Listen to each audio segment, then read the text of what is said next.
Cuando tratamos con corriente continua, como hemos hecho en todos los circuitos que hemos usado hasta ahora, observamos que la corriente fluye siempre en la misma dirección. Sin embargo, la corriente alterna cambia periódicamente su dirección y fuerza. Los electrones en el conductor se desplazan hacia adelante y hacia atrás. En lugar de ser representada en un gráfico lineal como la corriente continua, la corriente alterna se representa gráficamente como una onda sinusoidal. La porción superior de una onda sinusoidal es un voltaje positivo, mientras que el de la porción inferior es negativo. La onda sinusoidal completa representa el ciclo en el que los electrones avanzan y retroceden. El número de ciclos completos que tienen lugar en un segundo se llama frecuencia. La unidad matemática de frecuencia es el hercio, equivalente a ciclos por segundo. Una frecuencia de 60 hercios significa que la corriente lleva a cabo 50 ondas sinusoidales por segundo. Los diodos son eficaces para rectificar la corriente alterna a corriente continua. Observemos cómo sucede esto cuando se carga el acumulador de un automóvil. Como indicamos anteriormente, un acumulador obtiene su potencia de la diferencia de potencial que existe entre los polos positivo y negativo.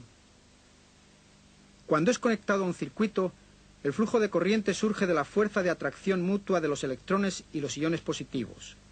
Su recombinación crea cargas neutrales. A medida que estas cargas neutrales aumentan, el acumulador pierde lentamente su potencia, a no ser claro que sea recargado. Cargar el acumulador significa que la diferencia de potencial es restablecida y que tenemos una concentración de iones positivos en el polo positivo y un exceso de electrones negativos en el polo negativo. El encargado de cargar el acumulador es el alternador. Una versión simplificada de un esquema del alternador nos ayudará a explicar cómo sucede. El embobinado del estator de la izquierda está conectado a 2 diodos, así que tendremos 6 diodos funcionando en este circuito.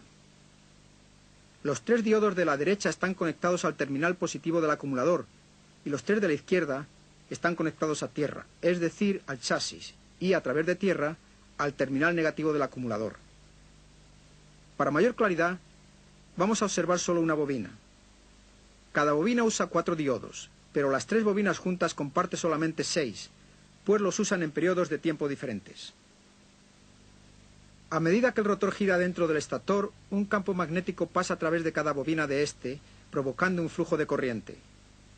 Esto resulta en una corriente alterna que está aquí representada por una onda sinusoidal. Durante la media onda positiva, un voltaje positivo pasa del extremo A del estator a través del diodo de polarización directa hasta el polo positivo del acumulador. Puesto que el voltaje positivo del alternador es mayor que el voltaje del acumulador, el potencial positivo del acumulador aumenta. El voltaje positivo del acumulador no puede pasar al terminal negativo al ser bloqueado por el diodo. El voltaje positivo es conectado al cátodo de este diodo, causando así una polarización inversa. La polarización inversa a través del diodo de menor polarización directa y de allí al extremo B del embobinado del estator. Cuando el voltaje inducido del alternador cambia a la dirección opuesta, representado por la media onda negativa, la corriente surge del extremo B del embobinado del estator, sigue a través de este diodo de polarización directa hasta el polo positivo del acumulador. Desde el polo negativo del acumulador, la corriente sigue este camino a través del diodo de polarización directa hasta el extremo A del estator, completando así el circuito. Las 3 bobinas del estator, junto con sus 3 conjuntos de diodos, proveen una continua corriente directa intermitente para cargar el acumulador. La dirección de la corriente es controlada por los diodos. Para verificar el funcionamiento de los diodos, podemos analizar la salida del alternador. Si la salida se ve así, todo está en orden. Sin embargo, una onda de salida distorsionada indica posibles problemas en los diodos. Es una indicación clara de que el acumulador no está siendo cargado adecuadamente. Una onda como esta, por ejemplo, indica un diodo abierto o una bobina del estator abierta. Esta salida indica que hay un cortocircuito en uno de los diodos, el cual permite el paso de cantidades muy pequeñas de corriente en la dirección opuesta. Después de cambiar el rectificador, la carga normal de salida del alternador queda restablecida.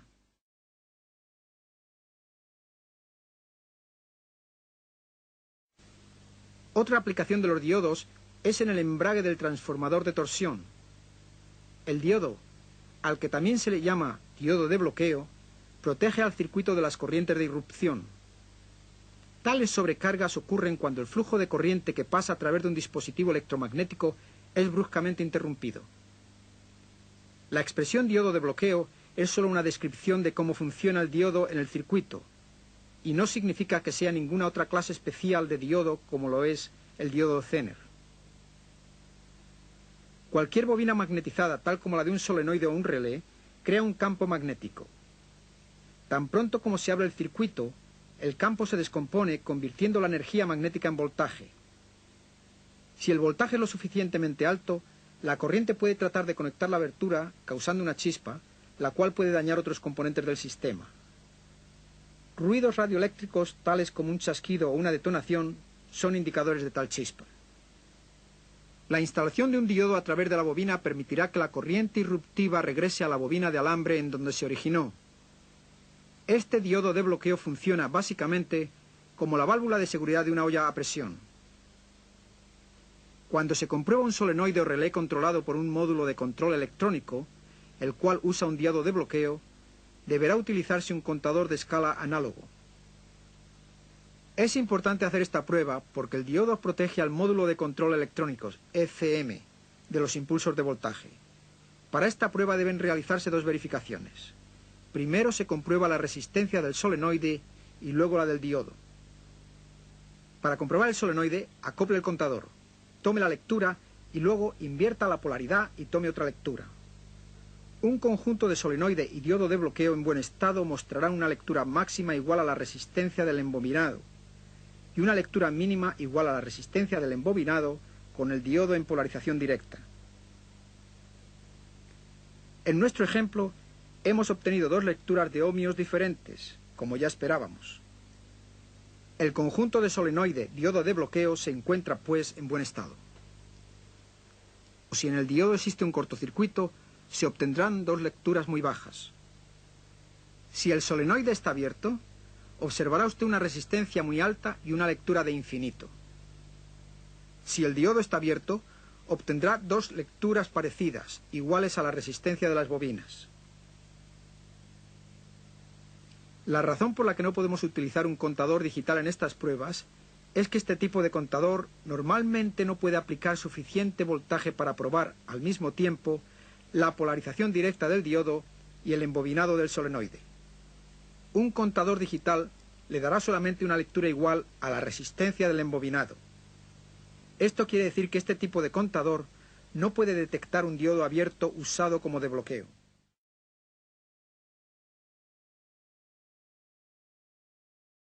Un tipo especial de diodo que ha probado ser de mucha utilidad en las aplicaciones automotrices es el diodo Zener. En un esquema se representa con este símbolo. Su característica particular es que, bajo ciertas circunstancias, puede conducir una corriente de polarización inversa. Si aplicáramos un voltaje de polarización inversa a través de un diodo común, al principio no circularía ninguna corriente. Sin embargo, a un cierto voltaje, tal como el de la tensión disruptiva del diodo, este conduciría una corriente en la dirección opuesta. A la larga, esto acabaría destruyendo el diodo. Sin embargo, tal conductividad de polarización inversa es una característica propia del diodo Zener. Al igual que el diodo común, al principio bloqueará una corriente de polarización inversa. A medida que el voltaje aumenta, el diodo alcanzará su voltaje de polarización inversa y permitirá la circulación de la corriente. A diferencia de un diodo común, la caída de voltaje a través del diodo Zener permanecerá constante al voltaje de polarización inversa, cualquiera que sea el valor real del voltaje inverso total. La caída de voltaje a través del diodo permanecerá constante, así que las variaciones en el voltaje de entrada no afectarán de manera alguna al voltaje de salida obtenido a través del diodo Zener. La ventaja del diodo Zener es que la tensión disruptiva ocurre a unos voltajes determinados con mucha más precisión que lo que sería posible en los diodos comunes. Esta característica hace que el diodo Zener sea de gran utilidad siempre que se necesite mantener un voltaje invariable y estable. Veamos un ejemplo del uso de un diodo Zener. Este es el rectificador que usamos en el ejemplo de los diodos comunes. En lugar de tener 4 diodos comunes por bobina del estator, tenemos ahora 2 diodos comunes y 2 diodos Zener. Durante el periodo de media onda positiva, la corriente fluye desde el extremo A del estator en esta dirección. Cuando llega a la intersección superior, va hacia la derecha, ya que no puede circular contra la polarización inversa del diodo de la izquierda. En la intersección de la derecha, la corriente fluye de nuevo hacia la derecha, y así hasta el terminal positivo del acumulador, aumentando el potencial positivo del mismo. Durante el periodo de media onda negativa, la corriente se origina en el extremo B de la bobina, fluye a través del diodo de polarización directa y, de nuevo, hacia el lado positivo del acumulador. En este rectificador, los diodos Zener juegan un importante papel que nunca podrían jugar los diodos comunes. Un aumento repentino del voltaje del alternador podría producir también un aumento en los circuitos y dañar los otros componentes eléctricos, especialmente los sensibles componentes electrónicos del vehículo. Para evitar los daños que pueden causar tales aumentos, el diodo Zener a cierto voltaje puede cambiar suficientemente su polarización a inversa y conducir el exceso de voltaje a tierra sin ningún peligro. El acumulador, el cual consta de 6 celdas, es lo suficientemente fuerte como para aguantar tal carga de voltaje aplicado a su terminal negativo, y el voltaje excesivo es eliminado sin causar ningún daño.